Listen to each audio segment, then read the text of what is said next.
Page 35, Pantomime. This is an original composition by the author of the book, really. This is 3 pages long. Take a look at it. It's the last page in the book. Treble and bass clef. No sharps or flats in the key signature. We seem to be in the key of C major, excuse me. Make sure you can do the C major scale and the A minor scale both. A couple octaves up and down by now. And we have cut time, 2/2 time.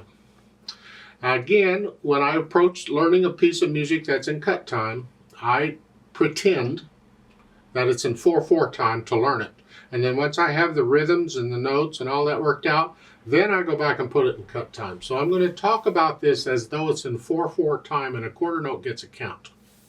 And we'll start with the right hand. Let's make sure we understand what each hand is doing. Right hand comes in at measure 5 with 4 here. And we have accidentals. Then what you hear, here. Because of the nature of this piece, this fingering works. Normally I would not finger it this way, but that's okay. We can do this. Just 4, 2, 4 on each of these. It's a sequence going down. Do it again. Now measure 9. Just 8th notes. 1 and 2.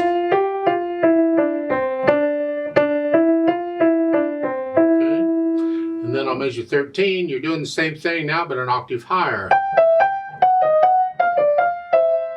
Let's jump over to measure 19.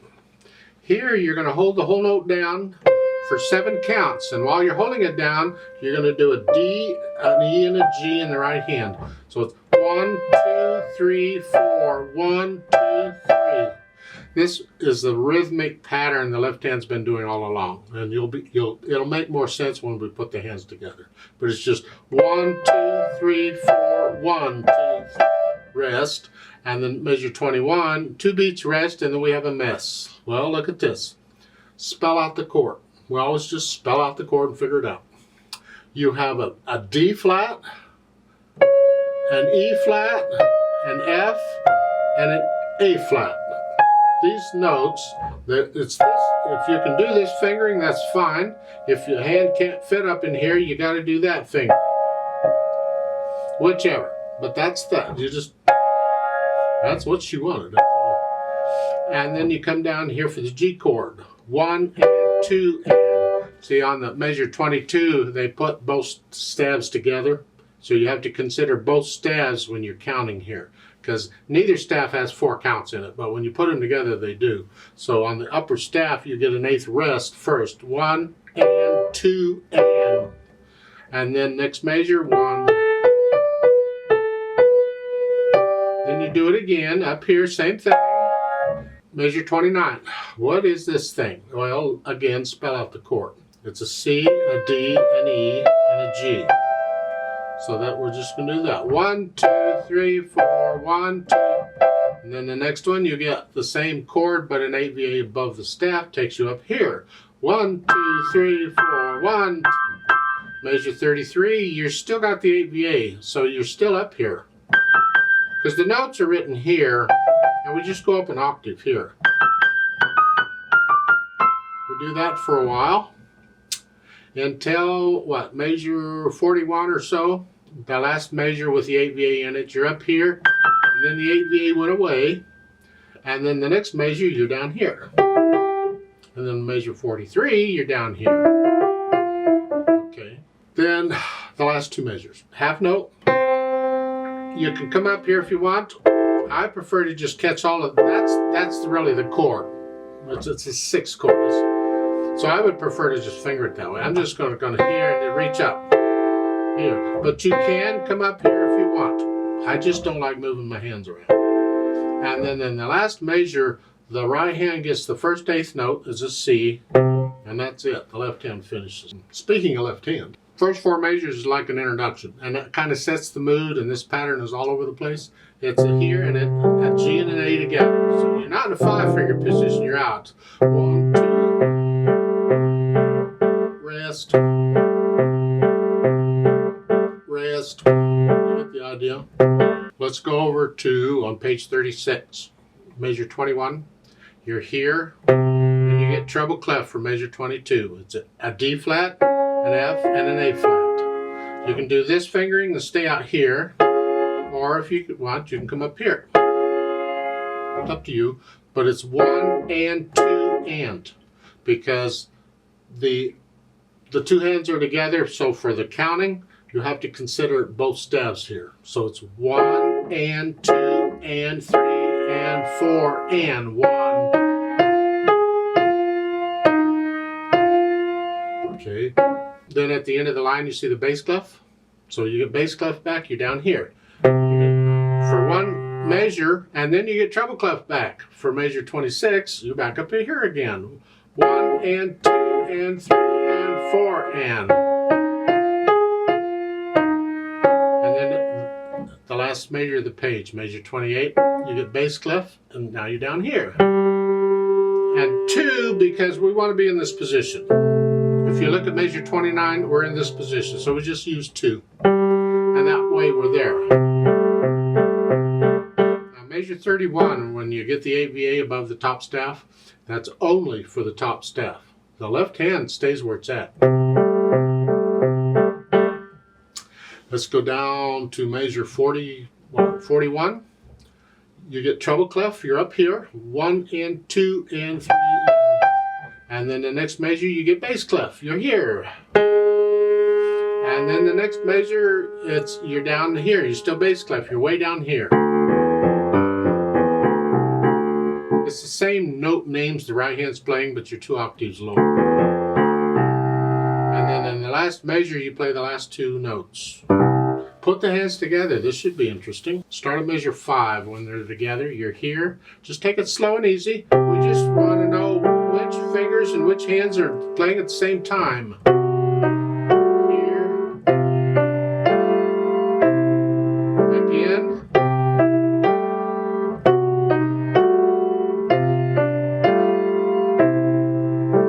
Take it as slow as you need to. It doesn't matter. You can hesitate all you need to. It doesn't matter at this time. Okay, let's go back to page 36. We'll start at measure 21, where this thing is. We're starting here, and then you have this chord, remember, in the right hand. Then treble clef in the left hand. You're coming up. As you're playing this, you're coming up, and then here. See, they're overlapped slightly. Since the left hand is playing the black keys, I put it on top. So here, and right hand's down. It doesn't matter your fingering, you still want the left hand on top because it's playing that black key. And the next measure, just take each note carefully.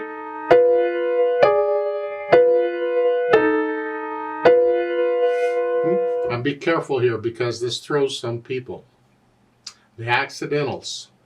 The accidentals in this measure are only in the bottom staff. They do not affect the top staff. So just because you have an A flat in the bottom staff does not mean you have an A flat in the top staff. It's only for that staff. So here, that last note, that's an A natural here. Even though you had an A flat earlier in the measure, that was for the other staff. It doesn't apply. So that is a natural. And you do that again. Now let's go over to measure 39, where you're still up here, and you're holding this whole note down in the right hand. And let up on the whole note there on measure 40, and then as you're playing this, the left hand comes up, and as you're playing this, the right hand goes over, and as you're playing this, the left hand comes down. Now the right hand's got to come down 1 key, and the left hand's got to go way down there. So since you're not playing anything in the right hand, you go ahead and get your right hand in place because it's resting. And that way you just have to focus on getting the left hand where it goes, here. That's where you want to go. Playing the same notes, so forth, and then the last 2 measures you're here, and the last measure 1 and 2 and 3. Those 8th notes are on beat 2. 1 and 2 and 3, rest. Now once you have the hands sort of working together and you go back and get rid of the hesitations, keep it slow, but no hesitations. Right now, the only place you can hesitate is when you have to stop, turn the page. That's it. No hesitations. Now we'll think about the articulation. These staccatos, I'm going to flex at the wrist here, and they're going to be short. Measure 5 here. Come off of it. Don't accent it. Usually, when you come up, you might accent it. Don't. The accent actually belongs on the first note, because it's a natural accent. 1, 2, 3, 4. 1, 2, 3, 4. And the left hand is just here.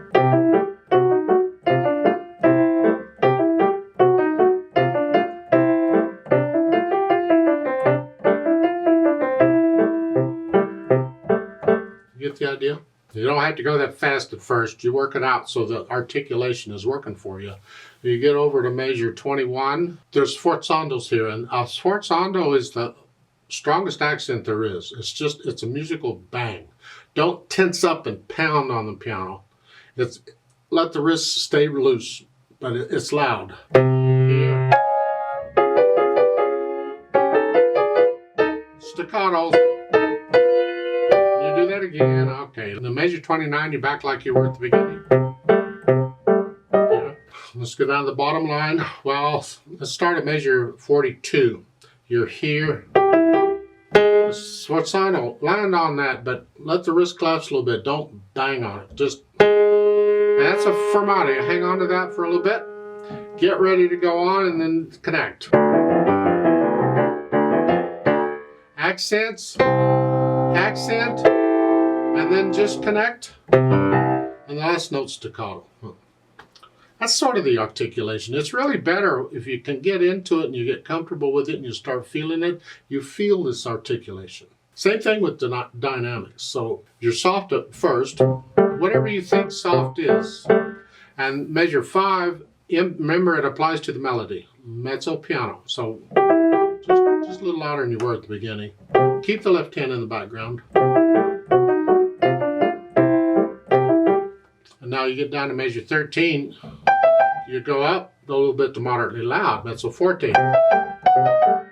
In the right hand. The left hand still needs to be in the background. Then when you get to measure 21 with the sforzando, now you're usually very loud. The sforzando was a very loud, fortissimo. You come down to moderately loud, both hands here.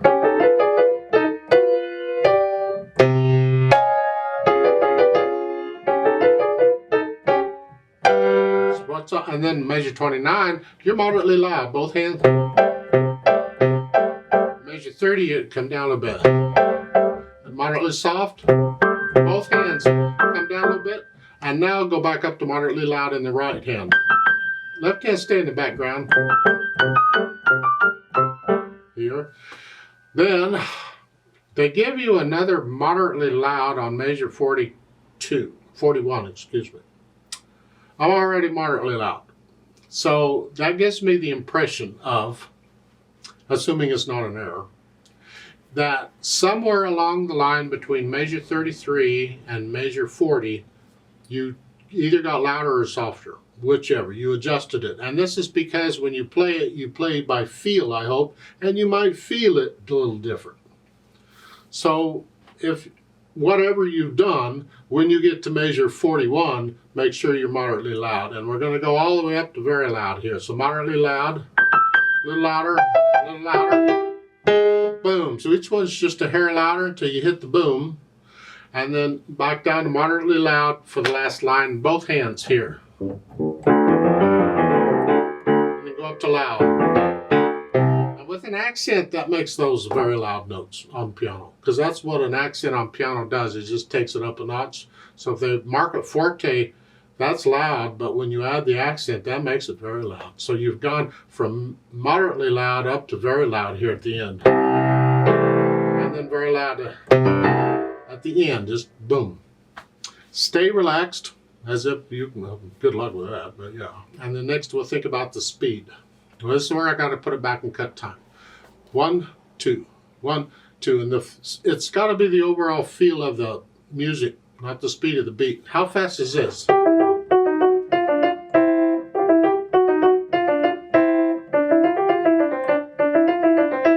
How fast can you play those eighth notes accurately? That's going to be your speed. And however fast that is, that's how fast you go at the beginning.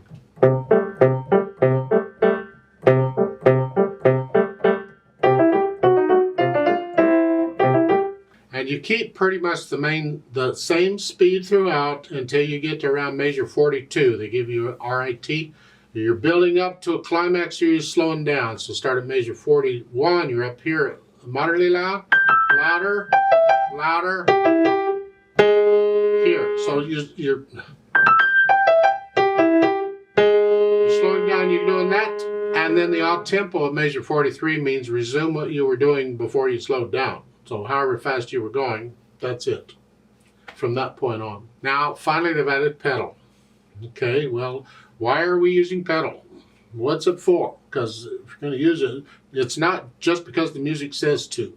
There's got to be a reason for it. Here, it's more for the overtones and the excitement. We're only using pedal on the really loud parts for the, and so that's really what it's for. Measure 21. I'm going to push the pedal down with the notes. Actually, you have a rest first. If you have time, push the pedal down right before you play the note. That way the dampers are off the string already and you're ready to explode. Because we want an explosion here, but it has to be musical, so don't tense up and bang it. But it has to be, so either with the note or right before the note. Leave it down. And I suggest you lift the pedal up as you play the eighth notes. So again, it's here. And then on measure 24, I tend to put the pedal down right after the note. That's my habit. And then change it, measure 25, as you play the note. Lift it up. Now on measure 28 here, I would put the pedal down in the rest. During the rest, let that, make sure that dies away. You want silence, and then put the pedal down right before you play the notes. It's a sforzando. I want to explode it. And then lift it as you play the note in measure 29. It's staccato. So again, it's... Now the last two measures at the bottom. Here again, push the pedal down with the notes. And lift it up. I would lift it up as you play the last note. Then lift it up as you play that note. Here. Again, you should be precise with the pedal at all times anyway, and this is good practice. You can lift it up with the G. As you play the G, lift the pedal up. So it's here.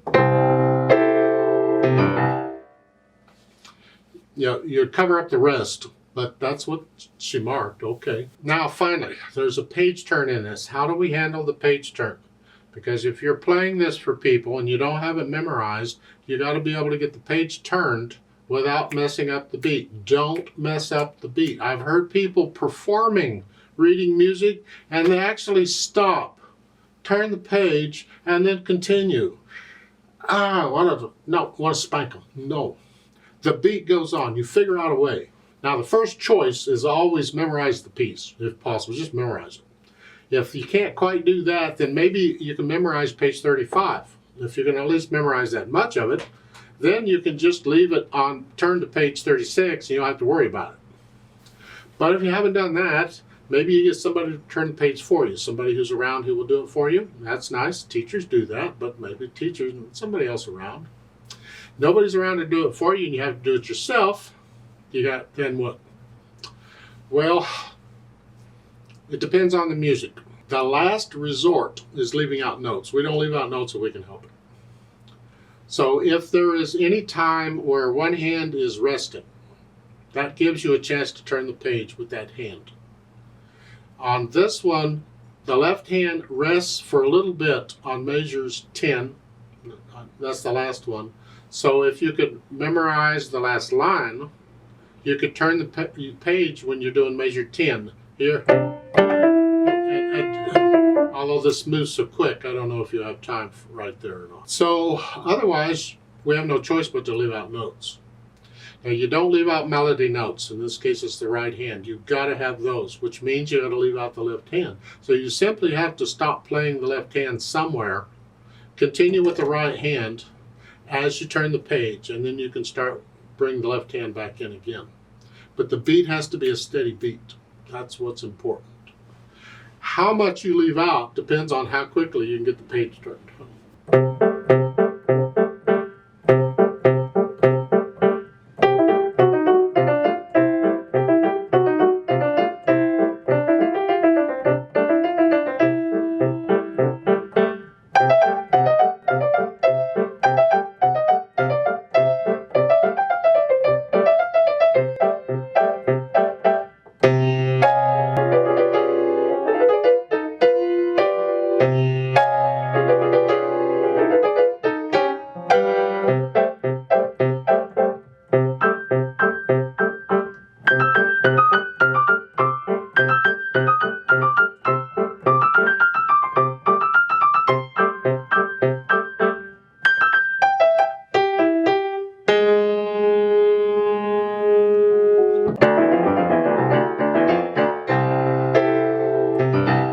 Let's play this together very slowly. I don't know that you really need to play with me, but I've been doing it throughout the book. I'll go ahead and do it here. I'm not going to do any dynamics. I'll do the pedaling as it's suggested, or as it's marked in the book, actually. And I'll do the articulation. Now, on the page turn, I can't do the page turn. So we're going to do page 35, and then I'm going to stop. I'm going to turn the page. I'm going to give us another 4 counts, because I'm going to do this in 4/4 time, and then we'll do the rest of it. Because we're going to go real slow, so I'm going to do this like a quarter note gets a count. This is just checking notes and rhythms, even just one hand at a time if you need to. 1, 2, ready, go.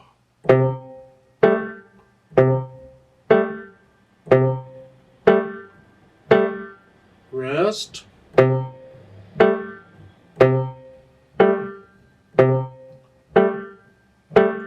Rest.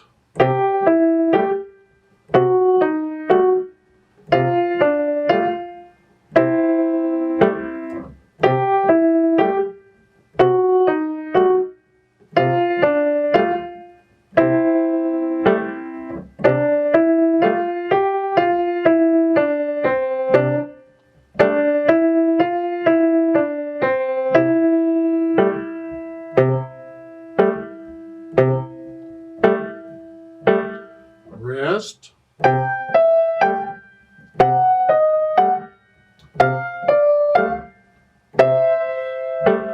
Stop and turn the page.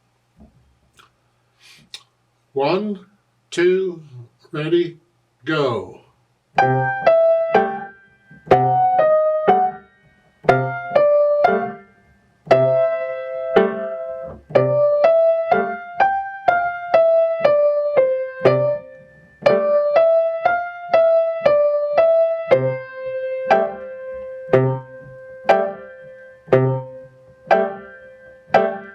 Rest. 2, 3, 4, and 3 and 4 and 1, 2, 3, 4. 1, 2, 3, 4 and 4 and rest. 4.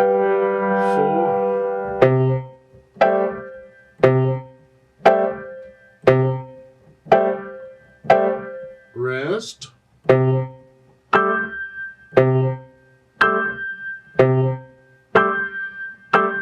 Rest.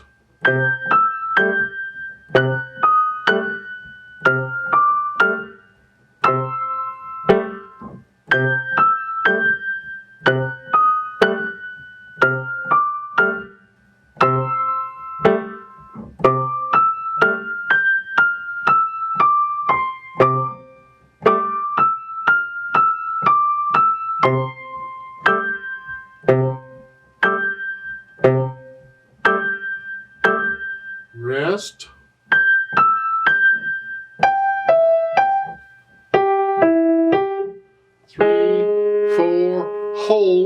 Go on.